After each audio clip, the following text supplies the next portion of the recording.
The hearings in Aurora are taking place, so I'm going to be weighing in.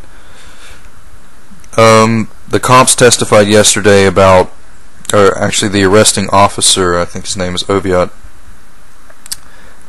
gave testimony, and yet we have a picture of him wearing an earpiece, which is somewhat disconcerting. Why would you be wearing an earpiece if you're about to testify? And he's the one that actually did the arresting of James Holmes. Basically, one of the biggest discrepancies is the location of Jessica Gowie. She's actually being now described as at the end of the blood trail, apparently behind a dumpster with another girl, and yet we know from her story that she was with a guy friend who supposedly stayed with her, and then said that she was shot in the leg and she couldn't move, and he stayed with her, and then she was shot literally between the eyes. Yet she is described as now being with a girl behind the dumpster at the end of the blood trail, and then carried in a cop car, barely breathing. Yet I think what we may see here is that this is the girl that was attempted, that there was an abduction attempted. She may be the eviscerated victim, which has caused this blood trail heading back towards the theater, and the reason for this bloody knife down there at the far corner. Basically, another discrepancy is that the second gas mask is now an issue.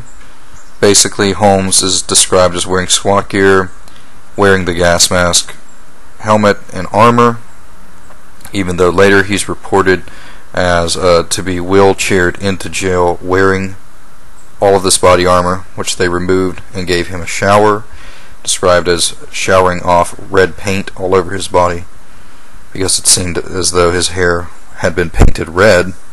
Why did they take a while to notice that this was not the shooter? If patrol officers were the ones that went in, supposedly, and then they caught him a minute and a half later, this is not enough time for SWAT to have shown up on scene. Fairly certain that they confirmed. The Denver Post said that SWAT was not needed, that because of the Columbine shooting, patrol officers, or the protocol is such that patrol officers were able to enter. I don't know the exact details if the officers surprised him or how it actually happened, but I know some of the first officers that, arrived within, I don't know if it was seconds, maximum a couple minutes, found him behind the theater. And basically, yeah, he has his hands on the car, and supposedly the car door was open. The question is, why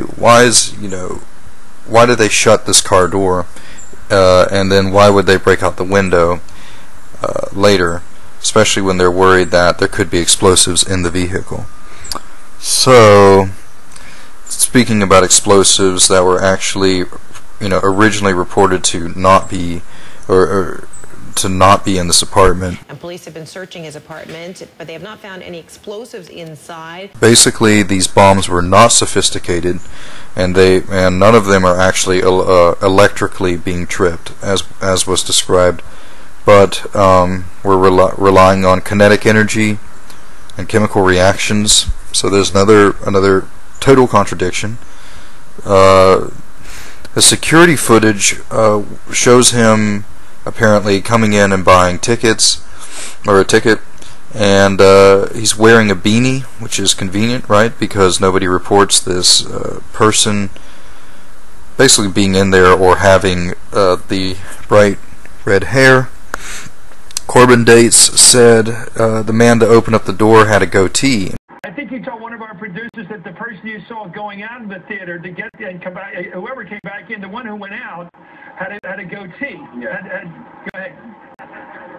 That's correct, yeah. Prior to the movie even starting, when I came and got my seat at the theater, a guy walked in and to the auditorium after me, sat into the very first right row, and got a phone call, took his phone call towards the emergency exit, not the lobby, and had his foot propped open by the door. It seemed like he was making gestures. In fact, other people described this guy as wearing a trench coat.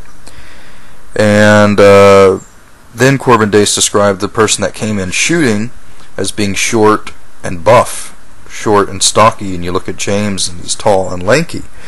So, you know, by the magnitude of 6'3", Dates described this guy as being like 5'8" or less.